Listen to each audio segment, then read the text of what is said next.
Hello, friends. So today we are here on Wednesday, March 18th, 2026, to answer your questions that you've submitted for the High Council of Light. And so we had two questions submitted this week and from my newsletter community. If you have any questions, put them in the comments below and we'll answer them next week. So the first question is, um, what do we need to do to human better? And that's based on information that I put in last week's newsletter. So we'll ask them about that. I know they've taught us about that for the last 6 years. They've been really detailed, they've offered tools and all of that. So we'll see what else they have to add if they have a summary for us. And then also, we will answer the next question. And let me just check and make sure that, yes, we are live. Yay. All right. So the next question is they want to know more about the spiritual impact of AI Atlas on Earth's evolution. Okay. So remember, I am a trance channel, a blended channel, and a transcription channel. So the guides can show up in three different ways for me. They can ask to be the one speaking, which is when I trance channel. That means I leave my body and let them speak through me. The blended channel is where they talk through me and I kind of explain more about what they're saying or even ask them more questions. And then there's the transcription channel, which is where they're telling me stuff and I'm transcribing it or translating it and just speaking it. Okay. So each week they could show up differently. And each of the different members of the High Council have a preferred way that they want to communicate. And so we always use their preferred way. So the High Council member that's coming through right now to answer the first question is the wisdom. And the wisdom is a being I've been working with for 6, 8 months or so. They came in about a year ago, and we've been kind of working together some, weekly since then. And they prefer to transcribe. So I'm asking them which question they would prefer to answer.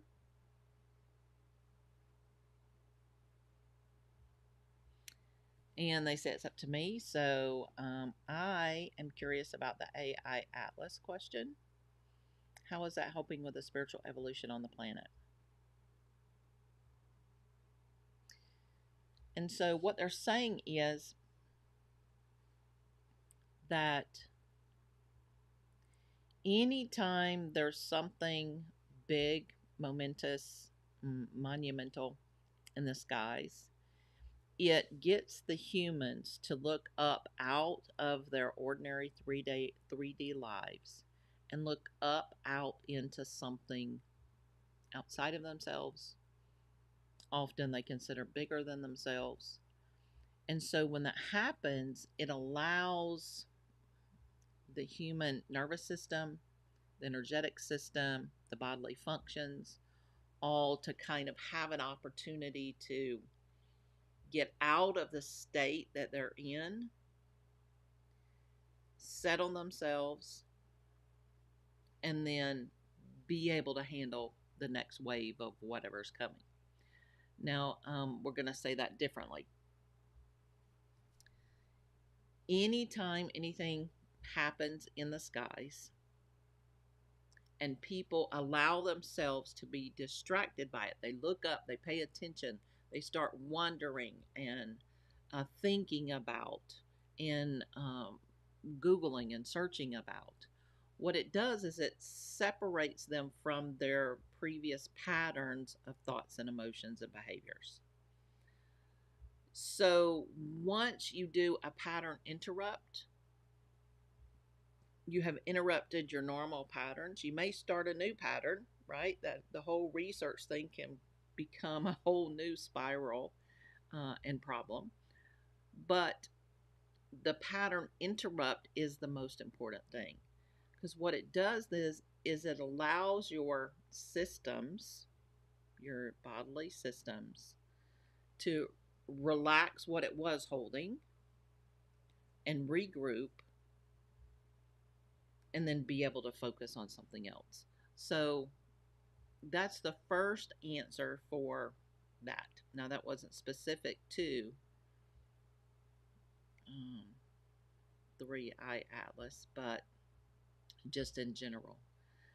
Pattern interrupts are something that the guides recommend if you're in spirals or patterns of disempowerment, patterns of situational, mental, emotional, environmental, physical trauma, drama, stuckedness, feeling lost, insecure, right? Anything that is like a dead end, that anything you can do to pattern interrupt those things that is positive, right? That gets you inspired and curious and interested and out of your nonsense and into something new that has a lighter vibration, right? Stuck is a lower vibration to inspiration or curiosity. So anytime you can move yourself out of stuckedness and into curiosity or interest, that's always going to be a good thing. So I'm asking now more specifically about 3i Atlas. And so what I'm hearing is there is a lot there. There is a lot there. There is a lot there. The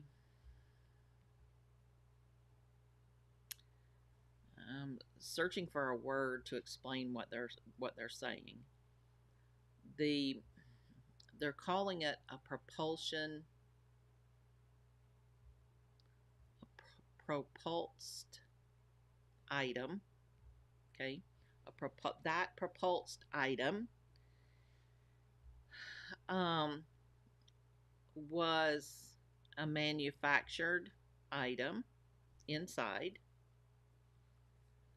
that is traveling to a destination.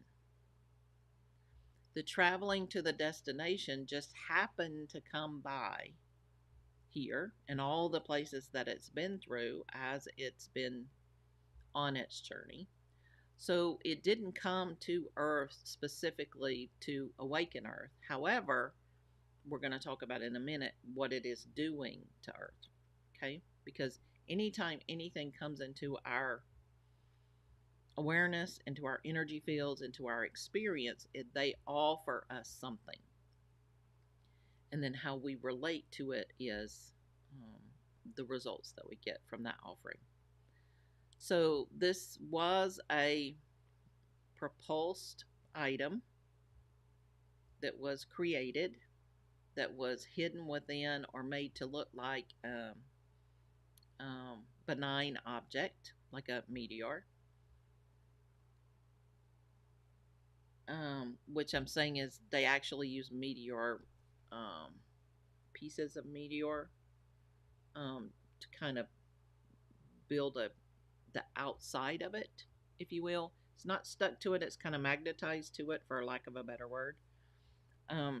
But it is propulsed, and it is going somewhere on purpose. We don't need to know all about that. So now I'm asking, so how is that impacting Earth and the beings on the Earth? And the specific question was spiritual development, but I'm also asking any other type of development.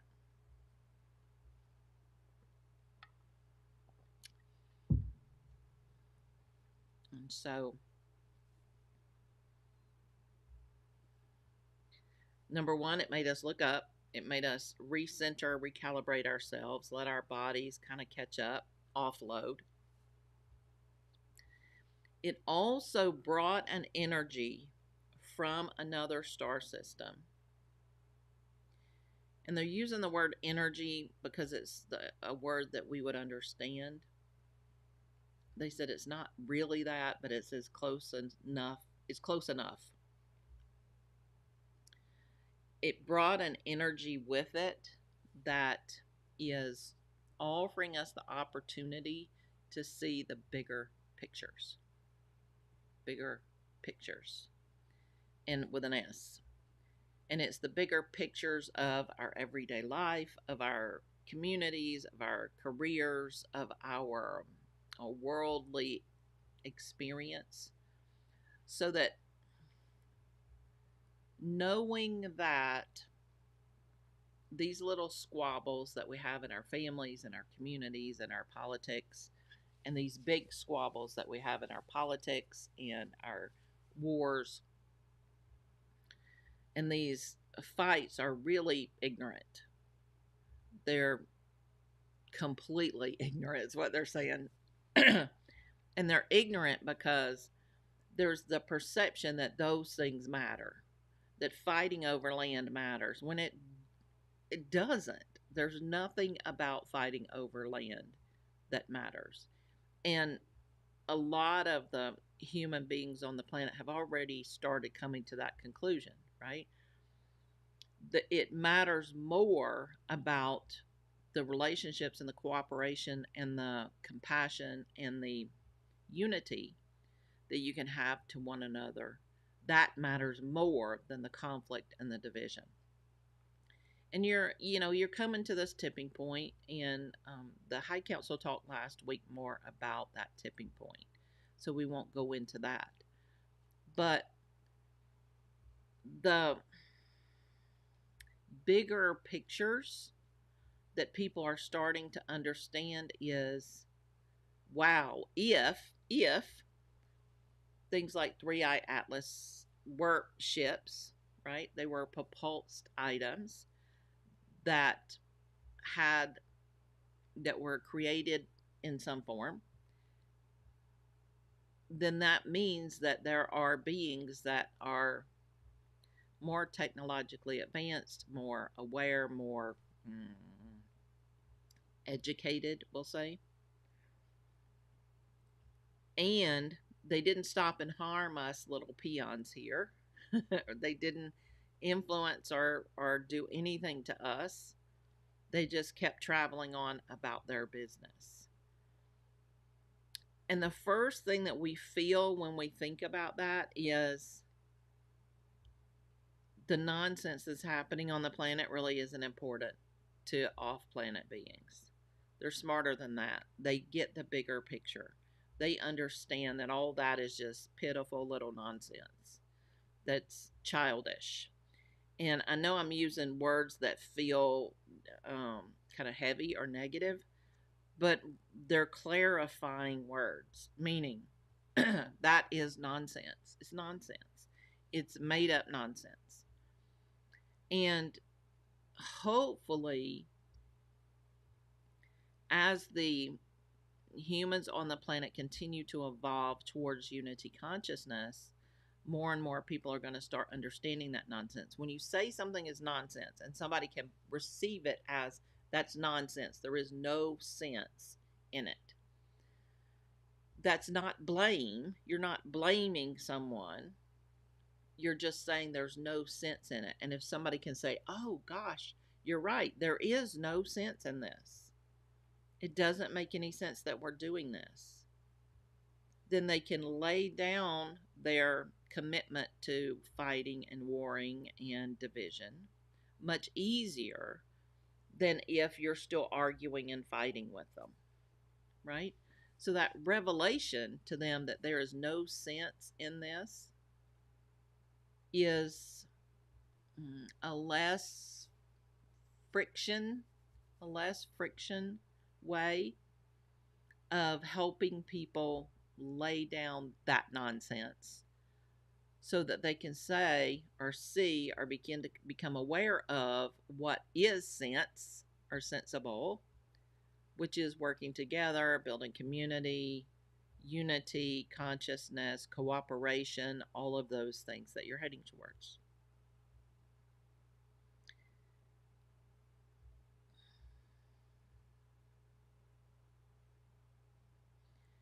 And primarily that bigger picture of that unity consciousness and that cooperation, and the fact that the earth plane was not interesting enough for the propelled item to stop and even be curious, is really kind of a reset for folks who have kind of put themselves, their country, their politics, whatever, on a pedestal and think that there's something important when, in the scheme of things, all that nonsense, all of it is nonsense, right? No being is better than any other being.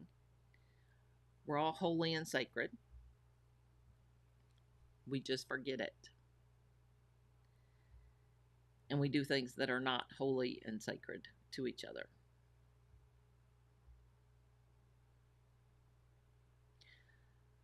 So that's all they're going to say about that AI Atlas thing right now. Okay. So now I'm switching to the other question about what can we do to human better? And it's still the wisdom. And they are saying there's 6 years of classes on how to do that. And they're going to pick out one and discount it and link it below. So have me link it below. So that y'all can check out that one if you want, to give you some tools on how to human better and to kind of go into the whole practice of humaning well. I'm asking, in a nutshell, what can you offer? What can you say? So, in a nutshell, pay attention to where you're giving your power away or giving your energy away. Your energy is your power, but we have separated those two things. We've separated our power and our energy. So that's why they're in our minds. That's why they're talking about them separately. Our power is 100% involved in our ability to make choices. And choices is... Sorry about the dogs. Our choices are not a decision. They're not something we think about. They are instead a action. So decisions are what we think about. Choices are what we do about. So empowerment is all about the choices that you make. What are you doing? And you are empowered as far as you have the ability to make a choice to stay the same or a choice to do something different. That's the extent of your empowerment. And it applies to every area of your life. And you are a fully empowered being, meaning at any time, at any point, in any area of your life, you can make a different choice. So you actually are fully empowered. We just don't always know that. Now, the other aspect is giving our energy away. That means our time, our love, our compassion, our empathy, our energetic resources, our physical resources, our mental and emotional resources, right? And more, right? And we give those away outside of us to people and places and experiences that don't always give back to us. And the best way you can human well is to cleave off or remove all of those places and people and spaces and experiences in your life that don't give back to you. Because everything needs to be reciprocal. There's nothing that goes out that doesn't come back. Everything that goes out comes back. And what you want to understand is, if you're putting your energy out and you're not getting anything back from that experience, what you're doing is you're telling the universe that you don't want a return on your energetic investment. And so then the universe goes, okay, well, I guess she's just blowing her money, she's blowing her energy, she's blowing her love, she's blowing her compassion. She's just blowing it out into the universe. And we can't do anything with that. We can't help her manifest anything with that. We can't help her get her karma, her positive karma from that, because she's just throwing it away. Instead, you want to start giving your thoughts, emotions, words, action, compassion, empathy, and so forth to people, places, and experiences that are reciprocal. And in my head, the first thing that just came up is, oh, well, there's that Bible saying, where you never give to receive. This is not about giving to receive. This is reciprocity. This is the law of reciprocity. This is universal. It is a universal requirement in the manifestation process. And it also is part of the requirement for the spiritual realm to be able to assist. And so I'm asking them to explain more about this. So, in order for the spirit, the guides, the universes, the energies, right? Anything that is non-local reality, anything that's not in a body, right? In order for that to assist you, there has to be a mechanism of you receiving it. So if you put something out into the world and you're accustomed to not getting anything back, you're not accustomed to receiving, therefore you don't have a pathway to receive. So they can't get anything to you. If you've been asking your guides and your support staff and your angels to help you and you're getting a whole lot of nothing, the first thing you want to do is check in and see, where am I not receiving?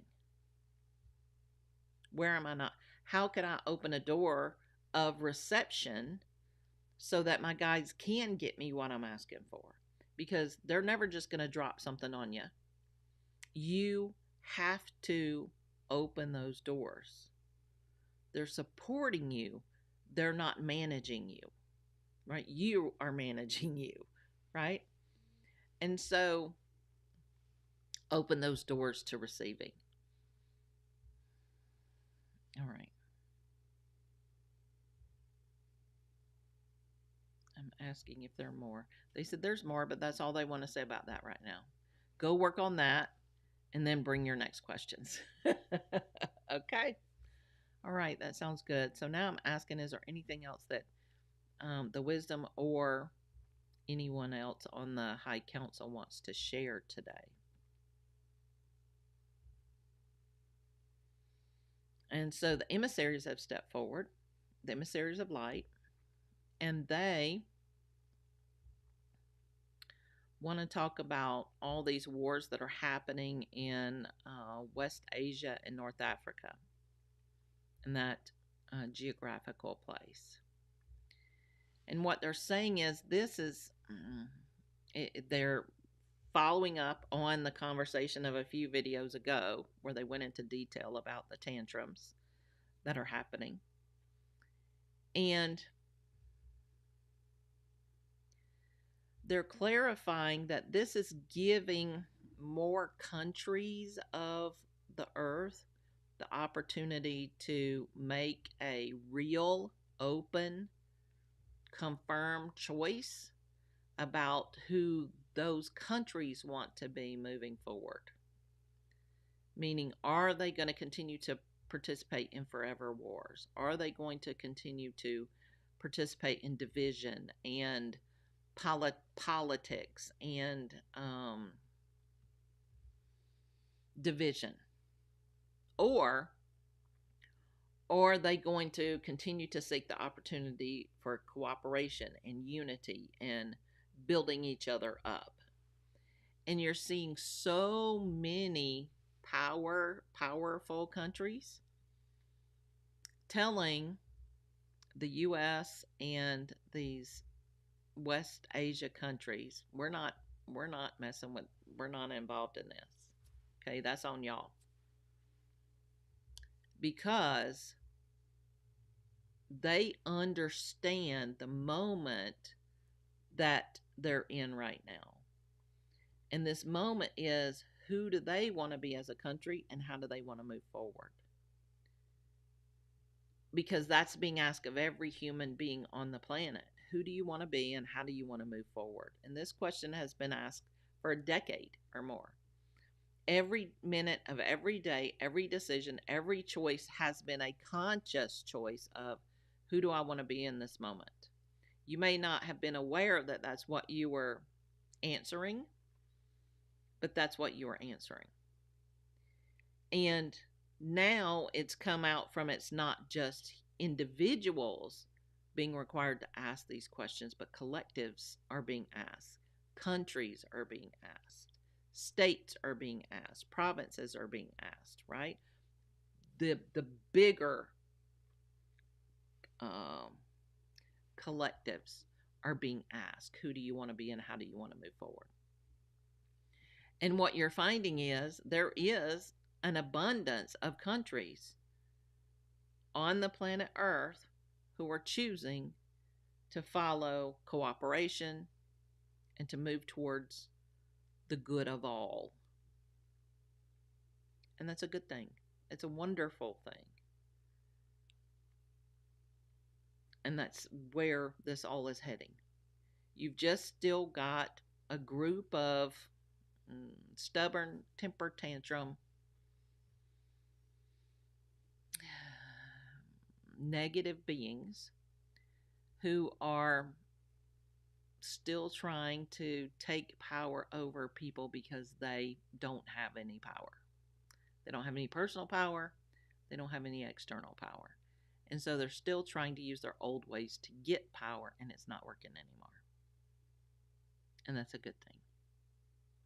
So if you want more information, details on everything they talked about before, go watch those previous videos because they went into detail for those. All right. All right, that's it. I hope you enjoyed today. Please leave your comments. Share this with anyone who could benefit. Write down your questions for next time. Sorry, I'm not all the way in my brain right now. I'm still not fully present. Leave your questions for next week in the comments below so that we can answer those next week. And I will see you next time.